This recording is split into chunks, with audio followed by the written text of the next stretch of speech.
today's show, we talk about the Blazers' loss to the Pelicans and what a great first half and a struggle of a second half says about the team moving forward. Welcome to Locked On Blazers. Let's get into it. You are Locked On Trailblazers, your daily Portland Trailblazers podcast. Part of the Locked On Podcast Network, your team every day. What up, world? It's your past first point guard and Trailblazers reporter, Mike Richmond. You listen to another episode of Locked On Blazers, part of the Locked On Podcast Network, available wherever you get podcasts and also on YouTube. Thanks for making the show your first listen. Coming at you, free on all platforms, and each and every weekday, Monday through Friday. So make it a part of your daily routine. Make your first listen. Tell your friends to do the same. It's Locked On Blazers, your team every day. In today's show, we're going to talk about the Blazers' loss to the Pelicans, a game where I thought they played an excellent first half, and then they're kind of their talent level and their skill sets showed up in the second half, and the Pelicans made it a rout in the fourth quarter. We'll talk about what that first half means and what the second half says about this team moving forward, because I thought, particularly from Scoot Henderson and DeAndre Ayton, who are certainly going to be part of the plan moving forward, it really, really nice first halves, and then particularly Scoot, a rough second half, and I think that it has implications for the future of this team, and that's what we're doing these days. There's 3 games left in the regular season after this loss to the Pelicans. We are looking ahead, but let's do what we do to begin this one. Or our fastest recap in the West. Blazers lose this game 110-100 to the Pelicans at the Moda Center on Tuesday evening. But like I said, the first half was good. Started out really well. Pelicans led 28-27 after one, but the Blazers roared back in the second quarter to take a 55-52 lead into the break. DeAndre Ayton had 20 points and 6 boards in the first half. He was 10 of 12 from the floor. Scoot Henderson, 12 points, 10 assists in that first half to go with 3 turnovers. He was 5 of 8 from the floor. They were freaking great. They were great together. They were great separately. They played. The reason the Blazers were winning is because DA and Scoot were rolling. You know, they got a little help from some shot makers and Chris Murray around the edges, but like DA and Scoot were the engine of this thing. And the reason that they were beating the Pelicans at halftime is because those two were rolling. More on that later in the show, but the Pelicans come back with a big third quarter to take a 78-87 lead. And I think we've seen this a bunch from the Blazers, particularly post All-Star break, where they've been tough. They've played games tough. It's like they're not, you know, they've lost twice in the year 2024 by 60. So I don't mean to paint them as like they never get blown out. In fact, they get historically blown out every so often. But we've seen a lot of games that look like this, right? Where they play hard, they play pretty well, and then the other team just is better than them. And once the other team builds a sizable lead, the Blazers don't have the offense to rip off a run, and their defense is not quite good enough to like hold them in games once the lead starts slipping into double digits. So they're down to 87-78 after 3. It's a 9-point game heading in the fourth quarter. Like they kind of are still vaguely in it, but like I said, we've seen a lot of these games where the other team just gets that sort of stiff arm advantage and they hold the Blazers at bay. But really, what happened was the first 9.5 minutes of the fourth quarter, the game ended. Pelicans outscored the Blazers 21-10. They took a 20-point lead on a floater from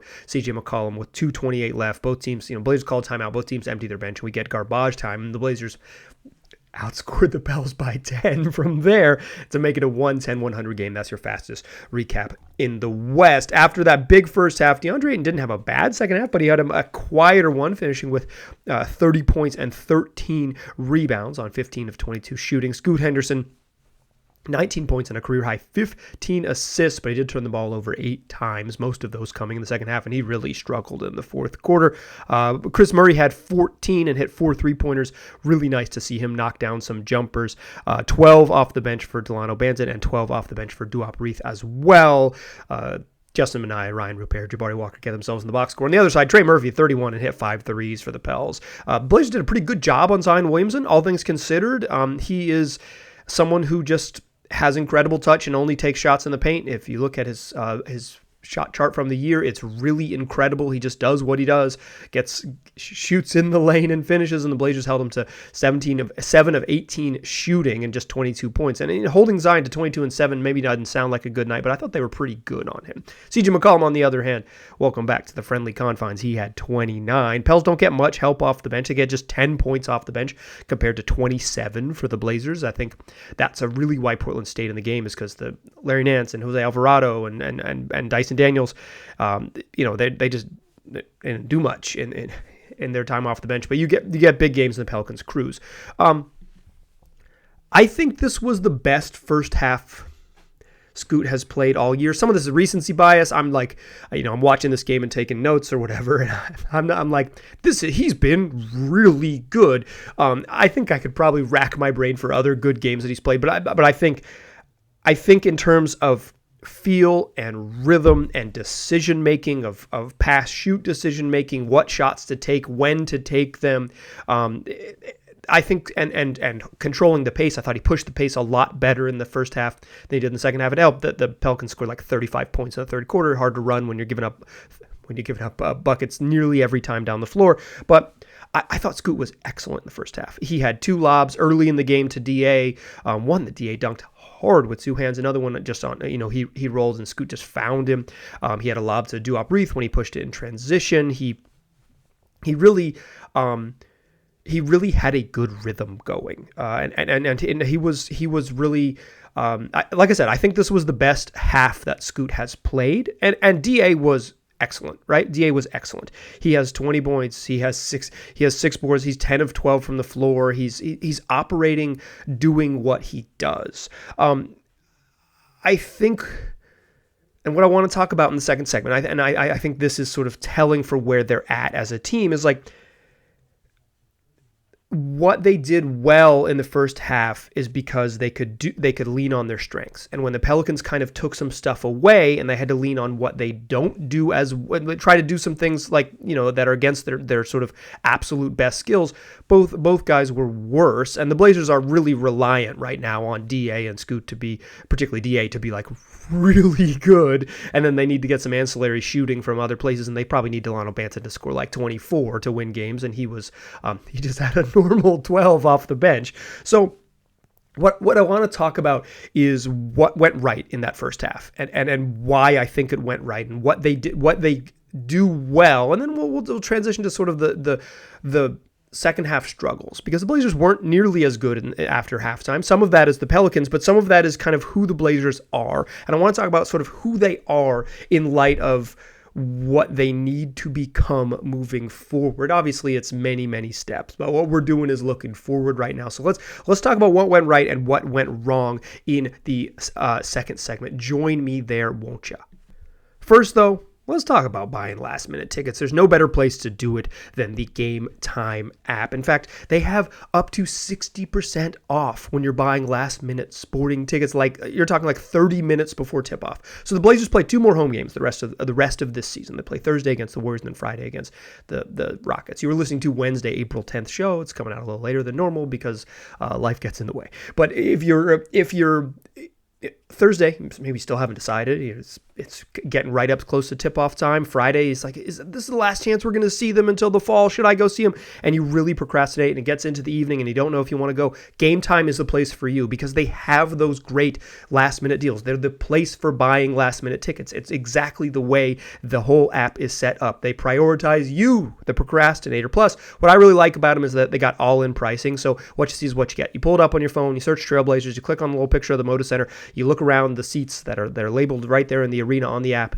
It looks really clean, and what you see is what you get. So if it says it costs $38, when you go to check out, it's going to cost you $38. There's not going to be any surprise fees, any nonsense like that. So why don't you take the guesswork out of buying tickets with Game Time? Download the Game Time app, create an account, and use the code LOCKEDONNBA for $20 off your first purchase. Terms apply. Again, create an account. Use the redemption code LOCKEDONNBA, that's Locked On NBA, for $20 off. Download the Game Time app. Last minute tickets, lowest price, guaranteed. All right. So what went right in the first half? Like, how do the Blazers build a 3-point lead against obviously they're playing without Brandon. The Pels are playing without Brandon Ingram right now, but Like, this is a Pelicans team still in the playoff push. They're playing. Starting lineup is not holding anybody out. CJ McCollum and Trey Murphy, Herb Jones, Zion Williamson and JV, Jonas Valanciunas. They're playing a short bench. Larry Nance, Jose Alvarado, and Dyson Daniels are playing 8 guys. Like, they're playing to win the game, and they're on the road against a team that's not very good, and they find themselves down 3 at halftime. What did the Blazers do well in this half? One, I thought they did a lot better job of playing with pace. The Blazers don't run. They don't run. They're bottom half in the league in transition frequency, which is its own problem that we've talked about in the past. But in this game, I thought they played well, pushing when they had opportunities. They're not a great fast break team. They're not a regular fast breaking team, but I thought they played well with playing with pace in the half court. Like, once they get into half court sets, playing with a little more rhythm, having DA come out and set a screen right away, having him roll into the rim, having him roll into space, look for help, having him roll to his office, which is right there at the foul line, and kind of just and look to attack in his spots. I thought Scoot did a nice job of pushing in transition. I thought Scoot did a nice job of playing with purpose and to use a Neil Olshey term, thrust in the half court. I thought their pace was really nice, and some of this, and this is like the sort of, I think, typically often people who want to analyze basketball for a living and or analyze basketball professionally, such as myself, is like, I think sometimes it's as simple as ball go in. Like, DA made shots in the first half. He made a fall away over Herb Jones on the baseline that is exceedingly difficult. Dribble, spin, baseline, cash. Didn't even touch the rim. 10 of 12 from the floor. Like, he made some shots that are a little bit harder. And that makes, making shots has always been the thing that greases the wheels best in a basketball game, and he did a good job of that, right? Like, and some of that is as simple as like ball go in, and I think that analysis needs to be highlighted, right? It's like you take similarly difficult shots and they go in the first half. But I thought they played really well with pace. I thought Scoot played really. I thought Scoot played with poise. 10 assists in the first half is just a freaking good game regardless. Even not knowing what Scoot has been this year and his struggles and all of those things.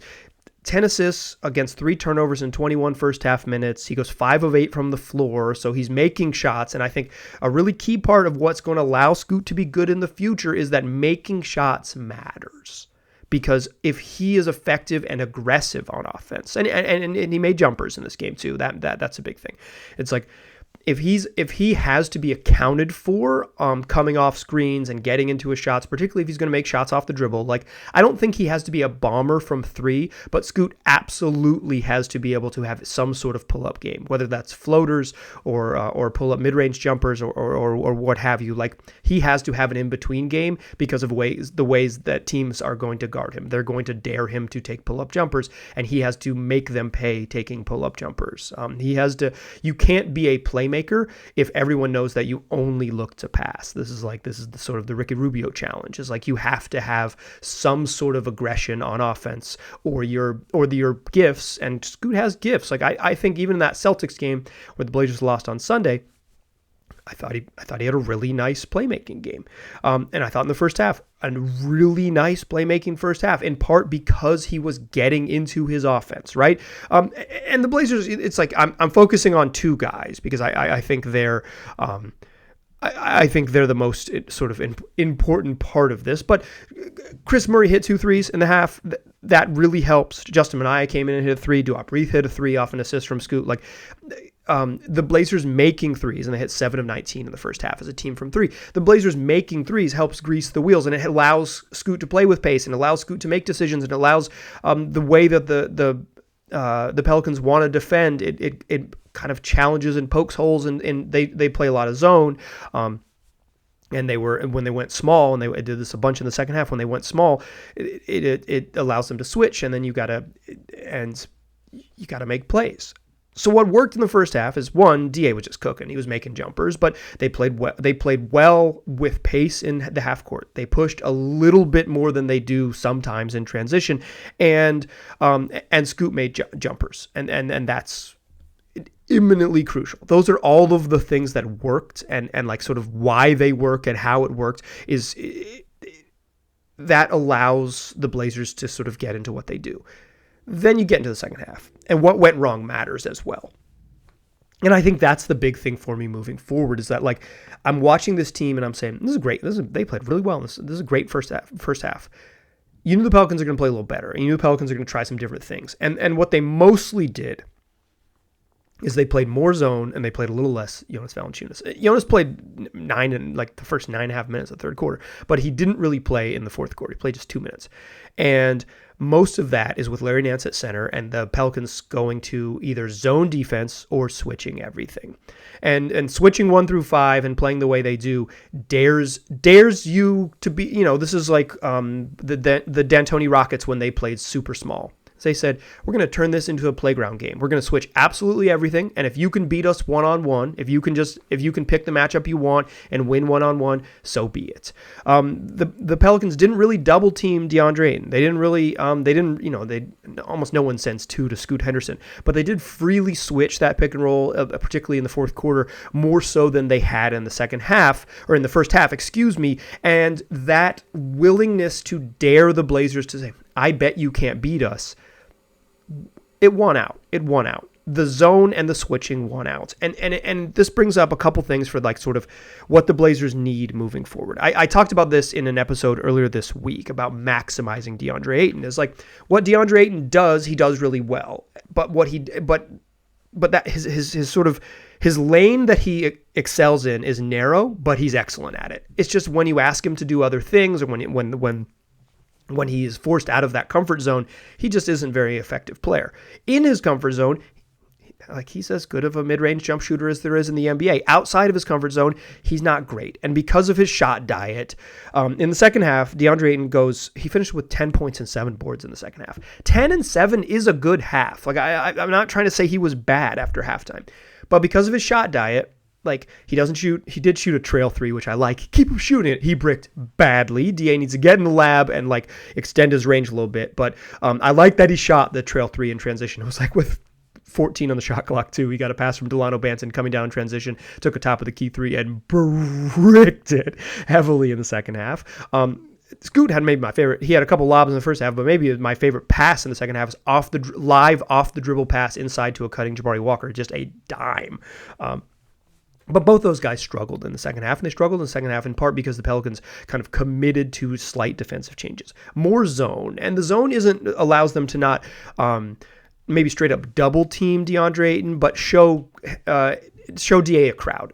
And DA in a crowd, if he doesn't move quickly off the catch, go up and shoot it, if it's jab, jab, jab, dribble, it's just way worse for him. The numbers suggest that he's much, much, much better with 0 dribbles than he is with several dribbles, and he doesn't even shoot that often with several dribbles. It's not what he wants to do, but when you force him to do it, he's worse at it.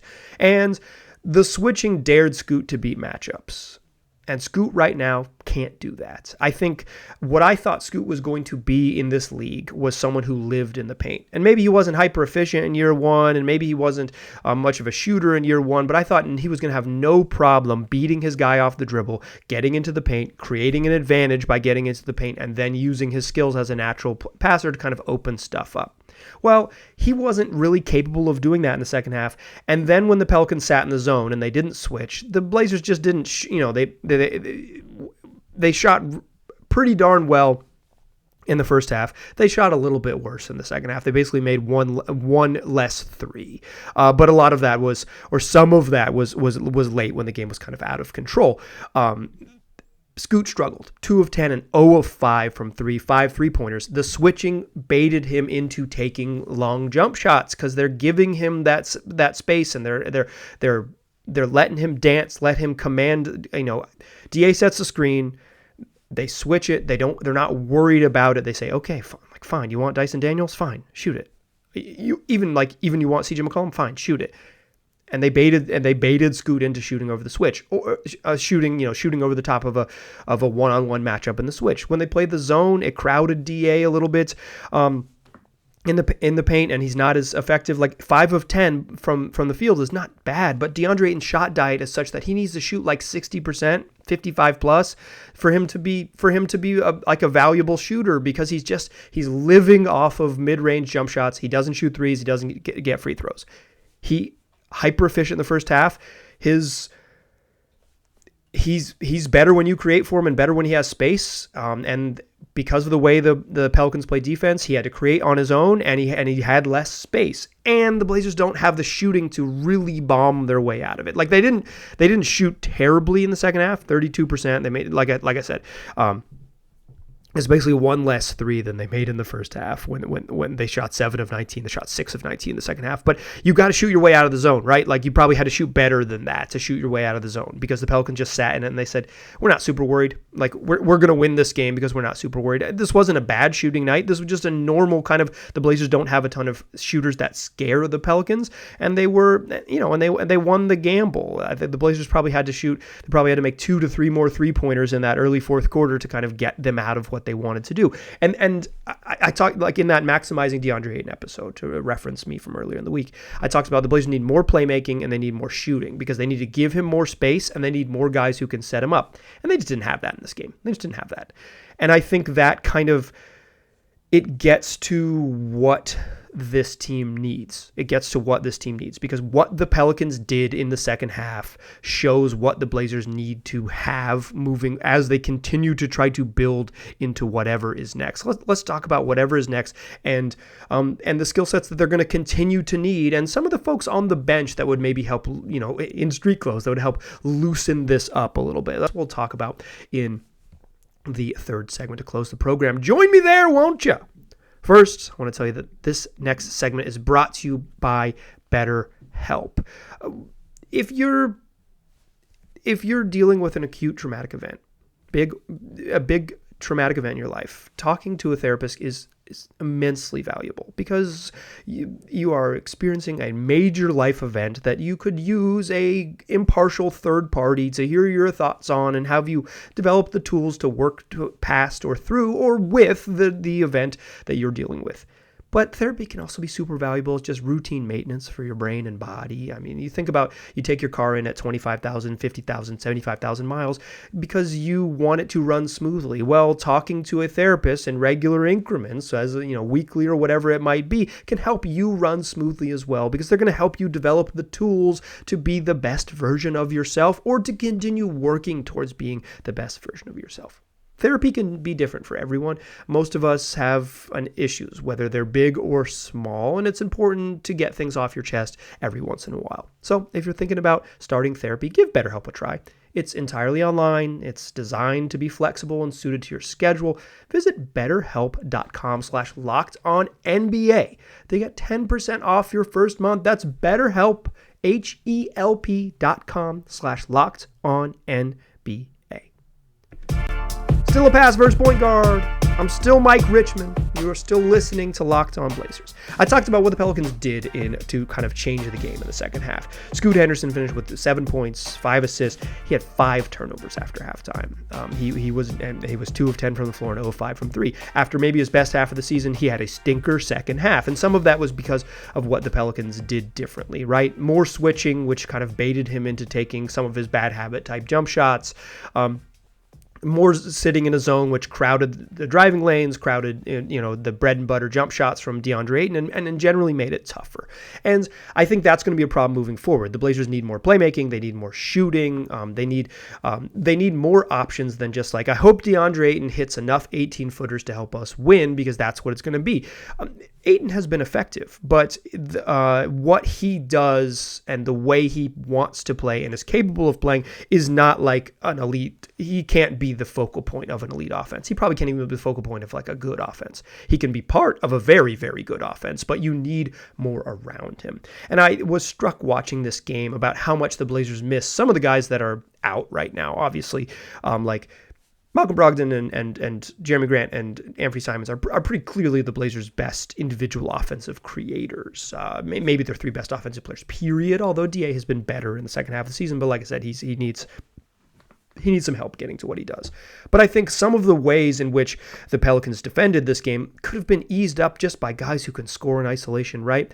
If you switch 1 through 5 on Anthony Simons, he could probably get a matchup that at least he can, he's not going to just like dominate in switches, but at least get to his jumpers that could scare teams, or get to a switch he wants against Larry Nance and say, come come try to guard me in transition. I can get to a step back, and he shoots well off the dribble. Malcolm Brogdon, for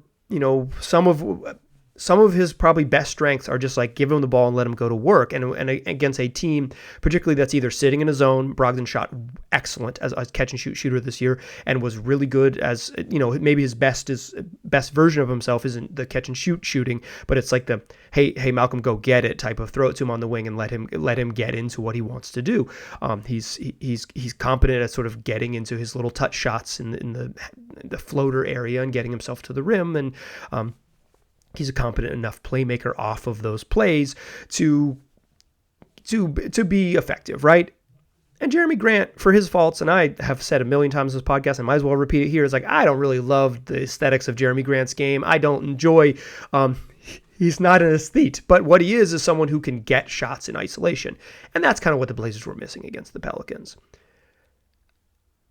That is not to say, and let me be abundantly clear, that I am begging for the Blazers to run it back with those vets. In fact, I would be more than happy to cover a team that features none of those three gentlemen, Anthony Simons or Malcolm Brogdon or Jeremy Grant next year. Not because I dislike any of them or dislike their games necessarily, but because I would love for the Blazers to move on to less ball-dominant type of players, to veterans, to let Scoot and Shaedon Sharpe kind of soak up more of the ball dominance and have the veteran presence be guys who are the shooters and the play finishers and the guys who can work around and grease the wheels by being good in and of themselves in off-ball roles, right? Like without having to say, Jeremy Grant gets 8 mid-post touches a game and gets to fire up some wild fall-away jumpers while he falls down and doesn't get back in transition defense. I will at some point advocate very specifically for what I think the Blazers should do. But what I'm here more thinking about watching this game is that the Blazers, even if they move off of those guys, are still going to need players that can score in isolation. And whether that becomes something that is Shaedon Sharpe's strength, or whether that becomes something that Scoot Henderson can eventually do, or I don't know if someone else on the roster is necessarily capable of that right now, whether it's an addition they make this summer, they're going to need that still.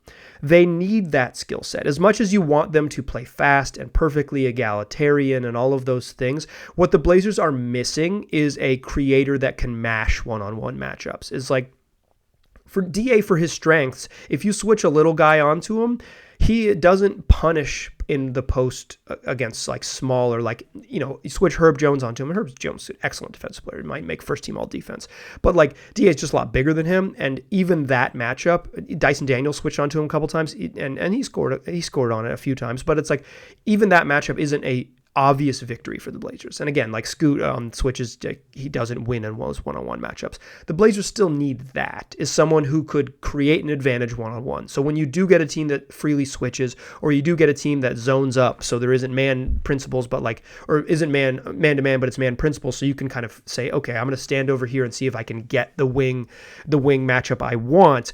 They don't have someone who can really dominate that right now. Certainly, as I mentioned, Simons and Malcolm Brogdon and Jeremy Grant, Anthony Simons, Malcolm Brogdon, Jeremy Grant are the best that they have at it.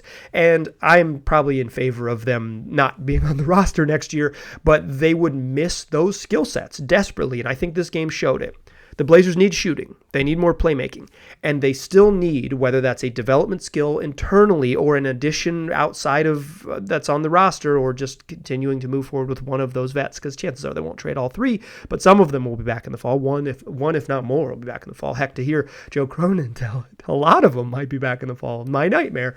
They're still going to need someone that can take advantage of those matchups, of individual matchups, of one-on-one creation ability to say, you want to switch? That's cool. We want that too, because we can go get it. Right now, they don't have it. But if you do have it, it allows you to say, okay, well, we're worried about that matchup. So we're going to guard that a little differently, or we're not going to switch everything. We're going to fight to get back, or we're going to try to, stay home and load up there. Okay, well, if you load up, then maybe Scoot can attack off the second side. If you load up, then maybe there's spots in the mid-range for DeAndre Ayton to kind of creep in, and he's done way better at this in the second half of the season, is sort of like creep into a leaky spot in the zone or leaky spot in the behind the help defense and say, okay, I'm right here. This is my wheelhouse. This is a 15-footer. This is I shoot like 65% on these, and get into spots where he can be effective. Blazers still gonna need a guy who can mash switches, mash one-on-one matchups. They still need shooting. They still need playmaking. And I thought all of their needs were on display against this game against the Pelicans, where they played an excellent first half and then were just kind of exposed for what they are, a team that's very young and pretty darn short-handed right now. No fault of this. I don't think this is not a meaningful loss, but I think if you spin it forward and look at what's next, it kind of shows you the cracks and shows you the places that they could continue to fill out. Okay, that is going to do it for today's show. I am going to be traveling tomorrow, or as you're listening to this today. So you were listening to Wednesday, April 10th show. There's not going to be a show in your feed on Thursday morning, but there will be a show in your feed on Friday. So we're going to only have 4 this week. I know at the top of the show, your team every day, 5 days a week, wherever you got podcasts. That's just not how it's going to work with your boy this week, but we'll be back. I will be back and in my house and making it happen 5 days a week next week, and you will have a show on Friday. So I apologize for missing one this week, but that's just how the cookie crumbles. And it's hard to travel. It's hard to travel across the country and also make a podcast every day. So we'll just make them 4 days this week. I appreciate your patience and understanding with me. Come back for Friday's show. We'll talk about the game against the Golden State Warriors and look ahead to the final weekend of the regular season for the Blazers. This show isn't going anywhere when the season ends. We'll just continue to talk draft stuff and talk off-season stuff and continue to do what we do. Talk about kind of what the Blazers have and what they need and what that might look like. And we'll get a little more specific about how they can go about acquiring the things they need with what they have. That's what we do 5 days a week, wherever you get podcasts. Also on YouTube, free on all platforms. Tell your friends about the program. I appreciate you listening. I'll talk to you soon.